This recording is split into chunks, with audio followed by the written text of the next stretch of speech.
Olá pessoal, tudo bem? Giovanni por aqui e a gente vai continuar nossos vídeos sobre Excel. Nesse vídeo eu vou falar sobre os sistemas de equações diferenciais e como eles se relacionam com as equações diferenciais de ordem superior, como essa aqui.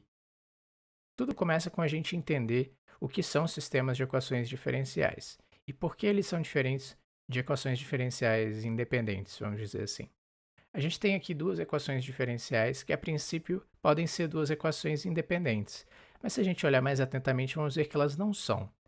A gente pode ver que essa equação diferencial de y depende de z, e a equação diferencial de z depende de y, ou seja, existe uma interdependência entre as duas equações. Dessa forma, a gente não pode resolver uma ou a outra separadamente, a gente precisa resolver as duas ao mesmo tempo. Eu resolvi, encontrei, né, a solução analítica desse sistema aqui. E olha que interessante, a gente vê o surgimento de funções trigonométricas aqui, sendo que a gente não tinha nenhuma função trigonométrica no nosso sistema inicial lá. Isso mostra como as equações diferenciais elas têm comportamentos bastante diferentes das equações algébricas que a gente está acostumado.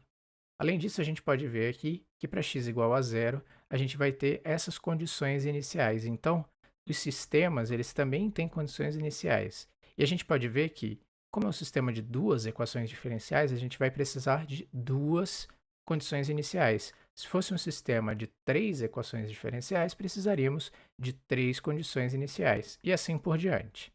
Antes de a gente ir para o método de Runge-Kutta estendido, que ajuda a gente a resolver os sistemas de equações diferenciais, eu preciso antes mostrar para vocês que toda equação diferencial de ordem superior pode ser transformada num sistema de equações diferenciais de primeira ordem, que a gente vai então conseguir resolver utilizando o método de Runge-Kutta estendido. Tudo vai começar então com uma equação diferencial de ordem superior. Nesse caso, a gente tem essa equação, que é uma equação de segunda ordem, e aí a primeira coisa que eu quero fazer é estabelecer uma variável que eu vou chamar de variável intermediária. Eu vou chamar ela de z, e eu vou dizer que z é igual à derivada de y em relação a x. A partir daí, eu preciso substituir todas as vezes que aparecer dy dx na nossa EDO de ordem superior por z. Nesse caso, eu vou substituir ali em 4 vezes dy dx, e eu também vou substituir na derivada segunda, porque a derivada segunda não é nada mais do que a derivada de dy dx. Nesse caso, a gente vai ficar com uma equação diferencial de primeira ordem, que era o que a gente queria no início. Agora, eu preciso também da minha segunda equação diferencial para fechar o meu sistema. E aí que está a beleza da coisa, eu já criei essa equação, né? Quando eu falei que z é igual a dy dx, eu defini uma equação diferencial, que é dy dx é igual a z. Nesse caso, eu tenho agora um sistema de duas equações diferenciais que eu derivei de uma equação diferencial de ordem superior.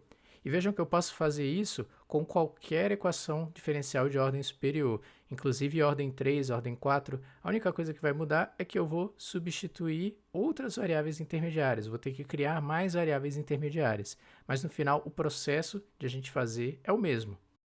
Muito bem, pessoal, a gente já sabe transformar uma equação diferencial de ordem superior em um sistema de equações diferenciais. Mas como que a gente vai resolver esse sistema com o Runge-Kutta? Esse aqui é o método de Runge-Kutta de quarta ordem estendido para um sistema de duas equações diferenciais. Vejam que quando a gente tem duas equações diferenciais, algumas coisas vão aumentar de quantidade. A gente vai ter agora três condições iniciais mais o nosso passo H. Então a gente vai ter o valor de x inicial, y inicial e z inicial, que são xk, yk e zk, certo? Além disso, a gente vai ter uma outra função, né, que vai ficar do lado esquerdo da segunda equação diferencial, que eu chamo aqui de g de x, y e z. E olha que interessante, agora as nossas funções dependem dessas três variáveis aqui, não mais de duas, como quando a gente tinha só uma equação diferencial, certo? A gente também vai ter, no cálculo do próximo zk, outras constantes que não mais k0, k1, k2 e k3. Apesar disso, y ainda depende dessas quatro constantes aqui. Quando a gente vai para o cálculo de k0 e de l0 e também dos outros k's e l's, a gente vai ver que k vai sempre depender da função f e l sempre da função g, porque o k ele está relacionado ao y, que depende da função f, e o l está relacionado ao z, que depende da função g. A gente pode ver também que agora, como as funções têm 3 variáveis, a gente estende aqui, né, o conjunto de como a gente vai calcular essas variáveis. Então agora a gente vai ter zk, aqui a gente vai ter zk sobre L0 mais 2, zk L1 mais 2 e zk mais L2. Do lado de cá, a ordem das coisas continua a mesma, só que em vez da gente calcular em cima de f, vamos calcular em cima de g, como eu já tinha falado. E aí tudo se mantém da mesma forma, x, y, z, né? Aqui vai ser xk mais h sobre 2, yk k0 sobre 2 e zk L0 sobre 2. Veja que isso aqui é a forma mais geral da gente apresentar, porque existem casos em que a gente não vai ter, por exemplo, x da equação g, ou não vamos ter z, por exemplo, na equação g. Mas, como a gente está falando do caso mais geral possível, então eu apresento tudo completo aqui. Muito bem. A gente também pode ter um caso de ter 3 equações diferenciais. A partir daí, como a gente estenderia isso? As funções aqui vão ter 4 variáveis, a gente vai ter uma quarta variável, dependendo em relação a x.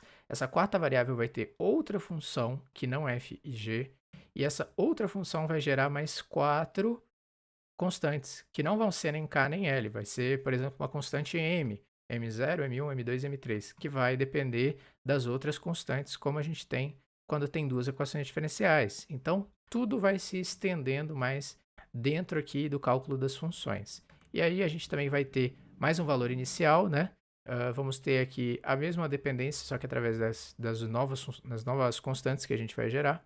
Então, quanto mais equações diferenciais a gente for adicionando ao nosso sistema, mais a gente vai ter que trabalhar aqui nessa parte do cálculo das constantes e também na existência de valores iniciais, porque a gente vai ter mais valores iniciais para considerar. Tudo bem? Bom, agora eu vou implementar o método de Runge-Kutta para 2 variáveis aqui e depois eu vou implementar ele para 3 variáveis, para a gente resolver, né, utilizando o método para até 3 equações diferenciais ao mesmo tempo. E aí, a partir daí, acho que vocês já vão ter condições suficientes para resolver sistemas com até mais equações diferenciais. Tudo bem? Então, pessoal, agora a gente vai lá para o VBA. Vejam que eu já coloquei aqui os x, né, que a gente vai calcular, e a solução analítica. Eu usei as próprias funções do Excel mesmo, e eu já coloquei graficamente aqui a resposta, né? Agora o que a gente vai fazer? A gente vai no VBA implementar o nosso Runge-Kutta para esse sistema aqui, para calcular esse sistema, e aí a gente vai poder comparar as duas coisas. Beleza? Eu vou aqui em Desenvolvedor e Visual Basic. Bom, aqui eu já implementei as funções f desse lado e a função g aqui, né? Vocês podem ver aqui que são essas funções, que são as que ficam do lado direito da nossa equação. Muito bem. Agora eu preciso colocar o resto do método aqui. Essa aqui foi o Runge-Kutta que a gente escreveu na última aula, e agora eu preciso expandir ele para ele conseguir resolver as duas equações aqui simultaneamente. Então, como que eu vou começar a fazer isso? Bom, antes de tudo, a gente precisa inserir a terceira variável, que é z agora. Vai ser nosso z inicial. Beleza? Z como número real. A partir daí, agora, aqui não tem nenhuma mudança. Aqui, eu preciso escrever as nossas variáveis L. Vocês devem lembrar, né, que como K1 vai depender de K0 e L0, então todos os L's precisam estar numa certa ordem aqui.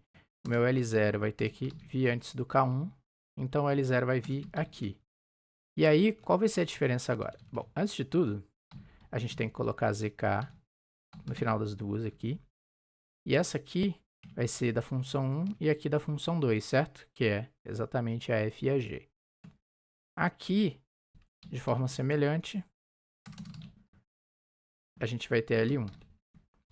E agora, a gente vai ter ZK mais L0 sobre 2. E aqui também. Certo? K2 também vai vir antes ali. Perdão, o L2, né, vai vir antes do K3. Então, a gente vai calcular aqui ZK mais L1 sobre 2. E a mesma coisa se repete aqui. E por fim, K3 e L3, né? A gente vai ter aqui ZK mais L2, ZK mais L2. Só falta agora colocar as referências de cada função. E agora, a gente tem que fazer o cálculo do ZK, né? ZK que vai depender agora das constantes L. Então, mudar tudo aqui de onde tem K para L. E pronto, a gente já tem implementado aqui o nosso novo Runskutta para considerar, né, duas variáveis. Opa, aqui tem que ser L, né? Ainda existe uma situação aqui. Vocês estão vendo que aqui no final, o Runskutta vai me devolver só a resposta de Y. Eu não vou ter a resposta de Z. E eu quero que ele me dê as duas coisas. Então, eu tenho dois caminhos para isso. Eu posso escrever a função toda de novo, né?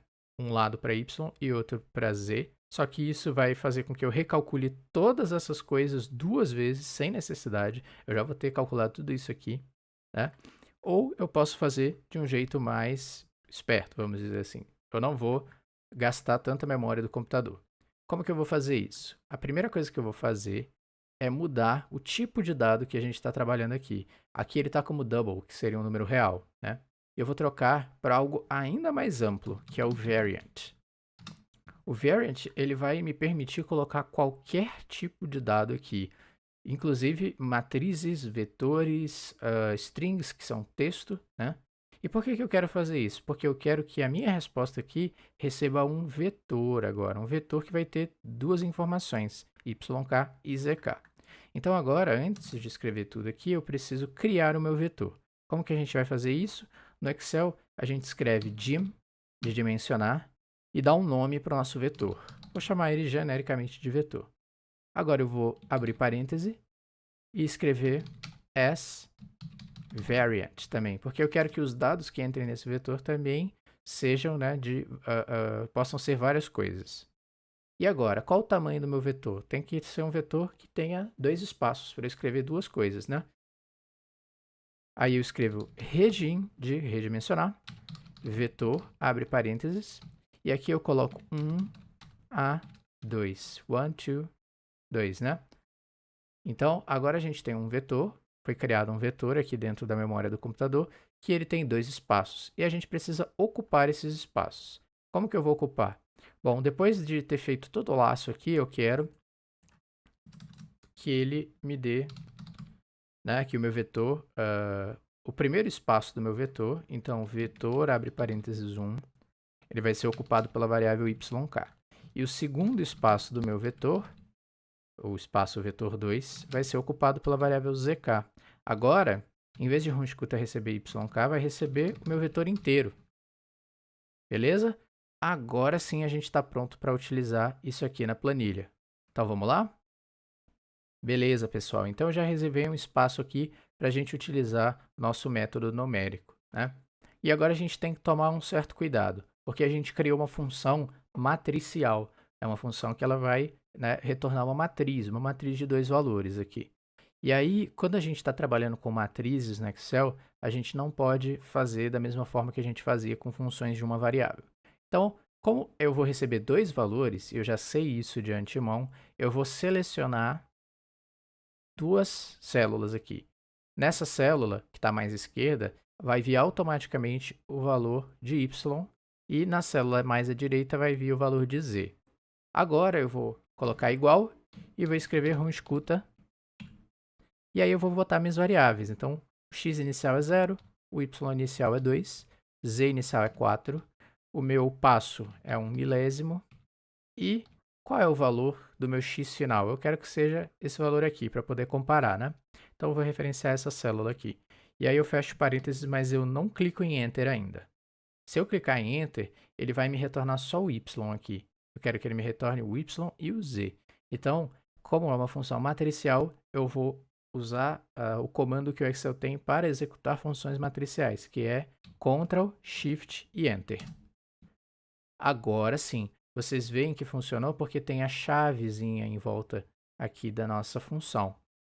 Beleza. Agora eu só preciso selecionar aqui e puxar para baixo para ele ir pegando as outras células que tem o X, né?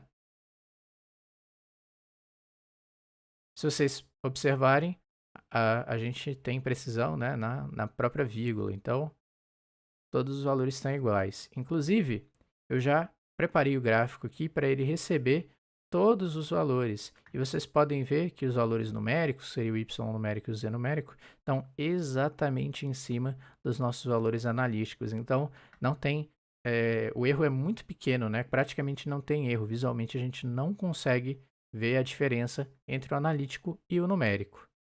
Beleza, pessoal. Então, agora se a gente quiser expandir isso para o caso de 3 EDOs no sistema, ou no caso aqui, eu acabei pegando uma equação diferencial ordinária de terceira ordem e transformando ela num sistema, né, de 3 EDOs de primeira ordem. Esse aqui é a solução analítica dessa EDO aqui, caso a gente tenha esses valores iniciais. Tudo bem? E aí, por que a gente vai ficar com esse sistema aqui? Primeiro eu vou fazer essa substituição, chamada y dx de z, e aí eu vou substituir aqui vai ser a derivada primeira, e aqui a derivada segunda, e depois eu falo que a derivada de z é w, e aí eu substituo w aqui, e aqui vai ficar a derivada de w. Substituindo tudo, a gente vai ter, né, essas três equações, eu passo tudo que não é diferencial para o lado direito, e a gente fica com a forma já pronta para utilizar o Runge-Kutta. Então agora eu preciso implementar, né, essas três EDOs lá no VBA para a gente poder chegar na nossa solução. Vamos lá? Muito bem, pessoal. Eu deixei tudo pronto para a gente fazer a comparação já com a solução analítica. Eu escolhi esse intervalo aqui porque quando a gente aumenta um pouquinho mais a função, vocês vão ver que ela começa a ir para o menos infinito. E aí não é isso que eu quero. Então vamos deixar aqui entre 0 e 0,5. Bom, se eu for lá no VBA de novo, eu já implementei tudo aqui, certo? O que eu fiz? Eu criei as três funções do sistema, que são funções de x, y, z e w, que é mais uma variável agora, né? A função 1 ela é uma função só z, a função 2 é só w e a 3 é aquele conjunto lá que mistura todas as variáveis intermediárias que a gente colocou. Vocês podem ver também que eu deixei só em função de y, justamente porque z e w são variáveis intermediárias, elas não me interessam, eu não quero saber o valor delas no final, quero saber só o valor de y, beleza? Isso vai se refletir aqui também na nossa função para o Runge-Kutta. O que aconteceu? Eu inseri o wk aqui, que é a quarta variável, certo? Além disso, eu voltei aqui a nossa função para um número real, porque como eu não quero mais aquele vetor de valores, eu quero só o yk, não tem necessidade daquele vetor. Muito bem. O que eu mudei aqui nas constantes? Isso aqui é onde vai mudar mais, certo? Eu adicionei wk em todos os zeros e criei a terceira constante, o terceiro conjunto de constantes, que é o m0, m1, m2 e m3. Né? Muito bem. A gente pode ver que agora, além de y, de x e de z, eu tenho wk. Eu também vou ter aqui para as constantes 1, vou adicionar esse termo wk mais m0 sobre 2 em todas as constantes. Para as constantes 2, eu vou adicionar também o termo wk mais m1 sobre 2, da mesma forma que a gente fez com o z anteriormente. E para o 3, wk mais m2, porque não tenho dividido por 2 em nenhum dos outros, certo? Além disso, eu preciso adicionar, claro, né, a equação aqui que vai atualizar o valor de w para cada iteração. E aqui no final, eu coloco o Runge-Kutta só em relação ao meu yk. Eu só quero saber quem é o meu yk final no meu x final aqui, né? Então agora eu vou rodar esse algoritmo que eu coloquei aqui lá na nossa planilha para a gente comparar, beleza? Então aqui não tem que me preocupar mais em usar o Ctrl Shift Enter. Eu vou colocar então 0, 2, opa, confundindo um pouco as coisas aqui. É 0, 1, 2, 3, que são os valores iniciais aqui, né? Lembrando que dy dx é z e d2y dx2 é w. Aí a gente vai vir com passo de 1 milésimo, e o nosso x aqui, 0. Muito bem. Bom, eu vou aumentar as casas decimais aqui, só para a gente ter tudo na vírgula, né? E aí, se eu puxo a alça de replicação, beleza, gente, a gente conseguiu de novo chegar com os valores bem em cima da vírgula. Até se eu aumentar aqui um pouquinho, a gente vai ver que praticamente não tem, né, diferença entre os valores. E aí, isso se reflete também no plot aqui do gráfico. A gente vai ver que a curva do numérico está em cima aqui da curva do analítico. Bom, pessoal, antes de terminar o vídeo, eu só queria mostrar para vocês um projeto que eu fiz no Python, que é uma linguagem de programação, né? Só que um pouquinho mais geral do que o VBA. E um dos problemas que eu tinha com o VBA é que toda vez que eu precisava resolver um sistema que tivesse uma ordem maior do que a ordem que eu já tinha feito anteriormente, eu ia precisar adicionar um novo conjunto de variáveis, um novo conjunto de constantes para o método de runticulta poder ser executado. Então, se eu tivesse aqui 4 EDOs, eu ia ter que aumentar tudo lá no VBA. E eu queria um programa que eu pudesse fazer isso automaticamente, que eu só precisasse dar a ordem e algumas informações sobre as equações para que ele pudesse executar tudo. Eu consegui fazer esse programa utilizando o Python. E é esse programa aqui, é o solver do sistema de equações diferenciais. Então, eu vou tentar resolver esse problema aqui. Eu vou escolher a ordem 3 e eu quero que ele resolva com 10.000 passos. A partir daí, vocês podem ver que ele vai gerar, né, as 3 equações diferenciais para eu poder resolver. E aí, a gente só precisa considerar o que é cada coisa aqui. Então, por exemplo, y1 é o próprio y, y2 vai ser z e y3 vai ser o w. Então, se y1 é o nosso y, ele vai ser igual a y2, que é o z. y2 vai ser igual a y3, que é o w. E o y3 vai ser 9 vezes y3 menos 15 vezes y2 menos 25 vezes y1 mais 1 menos exponencial de menos x. E o legal desse programa é que não tem problema você escrever com letras minúsculas ou maiúsculas, ele vai entender aqui. Agora a gente coloca os valores iniciais. Então o valor inicial do y é 1, o valor inicial do z é 2 e do w é 3, né? E aí ele vai pedir o valor final de t. Aqui na verdade seria o valor final de x, né? Que é o x final lá. Então, como a gente fez aqui, começar no 0 e indo até 0.5, vou colocar aqui também 0.5, para a gente ver como ele vai fazer. Cliquei aqui em calcular. E aí vocês podem ver que ele me deu, né, os valores de todas as 3. Mas aqui era de importância é o y1, né, que a gente pode ver que é igual ao que ele deu aqui. O mais legal é que agora eu coloquei a opção dele exportar para o Excel todos os pontos que eu gerei, ou de ele criar um gráfico. E se eu clicar aqui em criar um gráfico, ele vai gerar um gráfico e a gente pode ver que esse gráfico vai ser análogo ao gráfico que a gente criou aqui, né?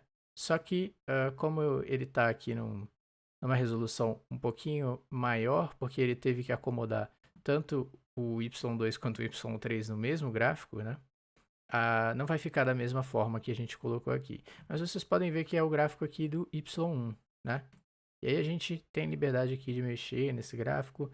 Então, as bibliotecas do Python, eles permitem várias coisas que a gente pode fazer. E assim a gente chegou no final de mais uma série de vídeos aqui do canal. Uma série que foi muito legal de fazer, mas também não foi nada fácil para mim, porque tive de fazer coisas que eu não tinha feito antes aqui no canal, que no caso era narrar enquanto eu fazia alguma coisa no computador. Além disso, para ajudar, né, a fazer tudo isso ao mesmo tempo, eu comprei um suporte de microfone, que era algo que eu nunca tinha parado para pensar, mas acabei vendo que é extremamente útil, que agora eu posso colocar o microfone na altura da minha voz e eu consigo digitar e usar o mouse ao mesmo tempo, que torna tudo muito mais fácil para fazer esses vídeos. Bom, agradeço muito vocês por terem ficado até aqui e, por favor, deem sugestões de novas séries que a gente pode fazer, porque a próxima série que eu vou fazer, eu pretendo focar bastante em uma continuação de cinética e reatores. Só que agora a gente vai ver reatores que não são isotérmicos, então a gente vai ter mudança de temperatura e praticamente todos os problemas que a gente resolve caem num sistema de equações diferenciais, que acaba sendo o meu tipo de problema favorito para resolver, porque a gente pode usar métodos computacionais, usa runticulta, tudo que eu já mostrei nesses vídeos aqui. Então, por favor, se inscreve aí no canal, ativa as notificações, compartilha o vídeo para o máximo de pessoas que vocês puderem e compartilha nos grupos da faculdade, tudo que for possível. Muito obrigado de novo e até o próximo vídeo. Tchau!